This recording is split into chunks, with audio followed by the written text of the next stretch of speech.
submissive, and I don't think he First, wants we've to. demolished their military. We're hitting them very hard. We had a deal yesterday or the day before yesterday. It was all done. And then they broke up that deal immediately because they found out there was something in the deal they didn't like. And they're wired differently, and we're not going to put up with it. We are just going forward. We're attacking them tonight. We're taking out all of their capability for anything having to do with the Strait, with the Hormuz Strait. And I think in the end, we will end up just controlling the whole thing. And what they're doing is being very foolish, very stupid, and they've treated people horribly. They've killed 52,000 protesters so far that we can determine. It might be more than that, but 52,000 protesters have been killed, and it's really a terrible situation. But we'll have it under control very quickly. You mentioned that you're going to. Please. You mentioned. Wait a minute, wait, please. You're going to just hold on 1 second. Wait, Jeff. I'm sorry. Be nice, Jeff. Go ahead, please. Thank you, Mr. I President. have to teach him to be nice. Thank you, Mr. President. On your presidency, so a lot of us here actually witnessed a miracle 2 years ago today as we were on the ground covering your rally in Butler, Pennsylvania. Right. You said a lot of times that you believe that God has saved your life. Has there been a moment throughout your presidency so far where you thought this is why God kept you here? Well, we're doing a lot. You know, we have a country that I use the expression "Make America Great Again," and we've done far more than anyone thought possible, including maybe even me. We've done things that are unreal. At $19.2 trillion, the money being invested in our country is more than any country has ever had by many times. We have trillions of dollars coming in because of the tariffs and the proper use of tariffs, because all of the things. I think because of the election, November 5th was a very important day. When you look at the military, we have the strongest military in the world. We rebuilt it largely during my first term, and we have recruitment now. We're setting records in recruitment. We had, if you go back to the campaign when I used to talk about it, the last administration, they couldn't recruit soldiers. We needed soldiers in every single branch of our military, and that included police and firemen. Nobody wanted to do anything having to do with the uniform in this country because they weren't proud of the country. And now the people are very, very proud to be an American. Our country is doing phenomenally well. We're respected all over the world. If I go, no matter where I go, we just got back from NATO, and I think you saw the response. It was like a very beautiful thing, actually. It was a total response, totally positive response. No matter where we go, we're respected again, maybe respected more than ever before. So I appreciate the question, but that's pretty much it. Mr. President, thank you. Cameron Arkin with Town Hall. I was curious about there are reports about Iranian drones in Cuba. There are concerns about that. Where does the relationship with the U.S. stand there? Is military intervention still on the table there? Well, if they do have that, and they might very well have that, we'll take care of it. Marco's just in the other room. And if they do have that, we'll take care of it in short order. We're not going to have a problem. We're not going to allow that to happen. So it could be that they're storing some. We're looking into it now. It could be so, and it maybe isn't. But we'll figure it out fast. And what are you expected to speak about on Thursday, you think? I'm going to speak on Thursday.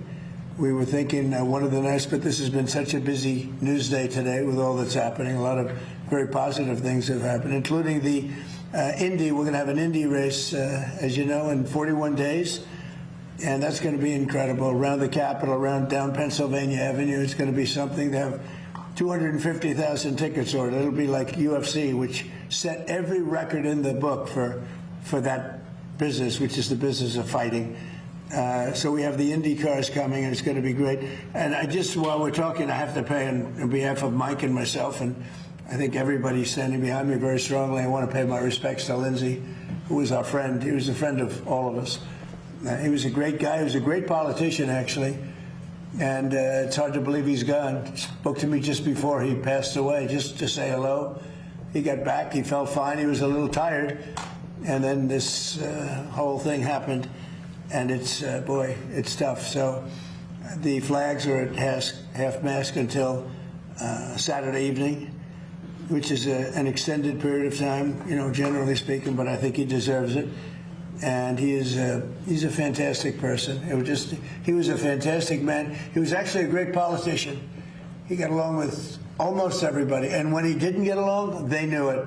He was tough, but he was a good man. He was very much in favor of the Save America Act. He called me about that. We were talking about that and some other things. But he he just felt tired, but he felt fine.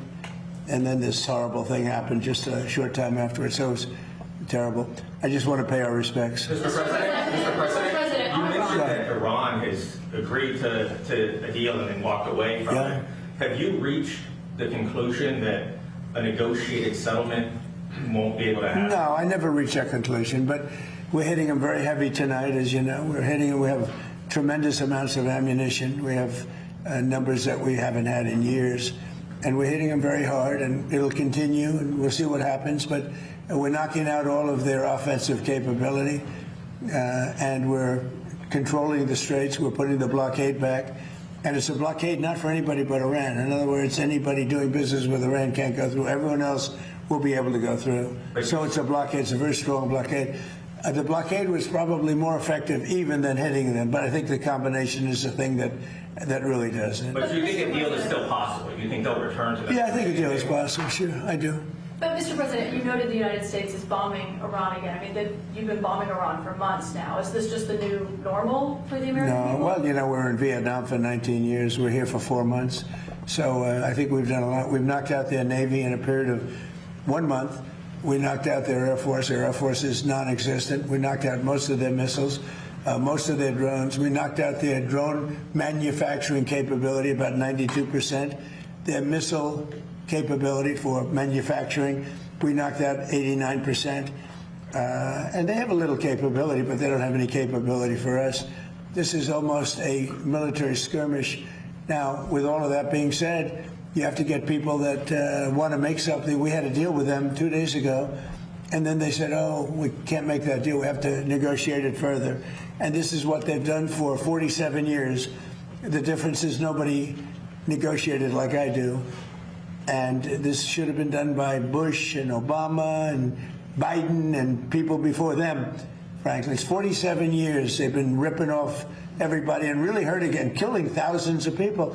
So they killed 52,000 protesters, but they killed many, many people with Soleimani, who I killed in the first term. Soleimani killed many people, many people, and not only killed, when you see a young former soldier walking around with no legs, no arms, a face that's been horribly hurt, that was done by Iran. That was done by Soleimani. He was a person that was very evil. He was an evil genius. He was looking to take out a lot of our military installations in Iraq and Iran, and I got him before he got us.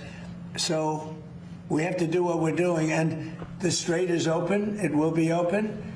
We've cut down their capability very substantially, but they're going to fight for a while.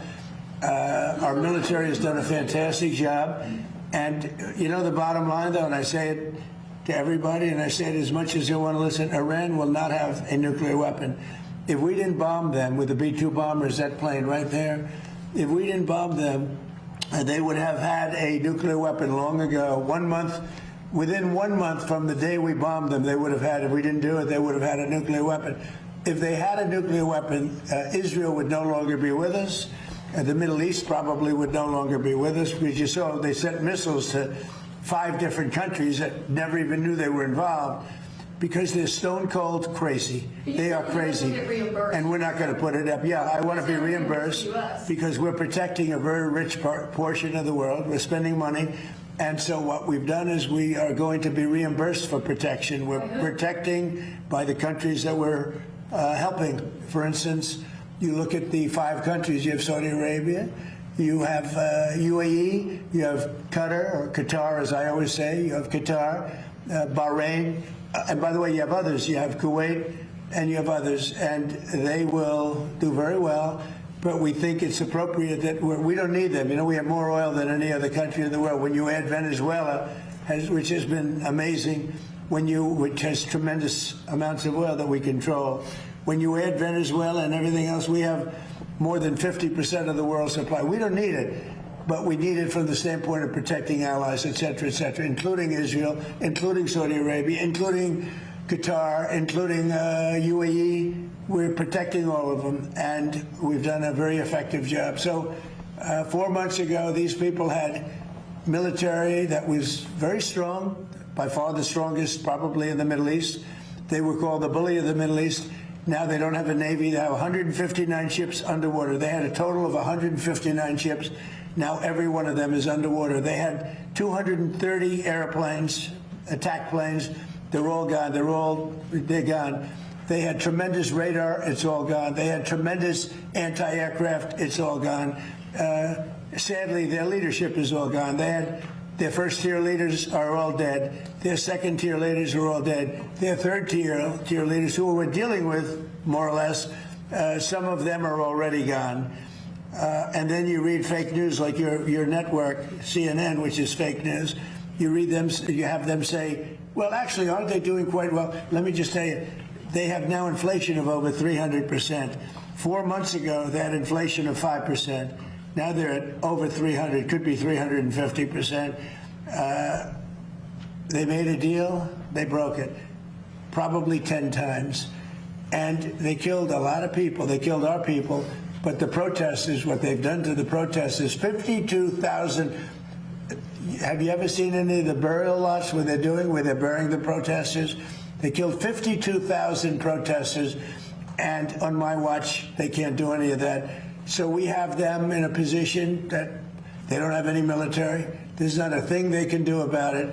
All they have is fake news, because they have the fake news, would rather see us lose the war than win the war, which is really treasonous, in a certain way. So we're doing another very major attack tonight. They want to make a deal. They came back. We made a deal 2 days ago, and they want to make a deal. They've been negotiating for 47 years. But nobody's ever hit them militarily. We're hitting them very hard. Thank you very much, everybody. Thank you very much. Thank you, guys. Thanks, guys. Thank you, Peter.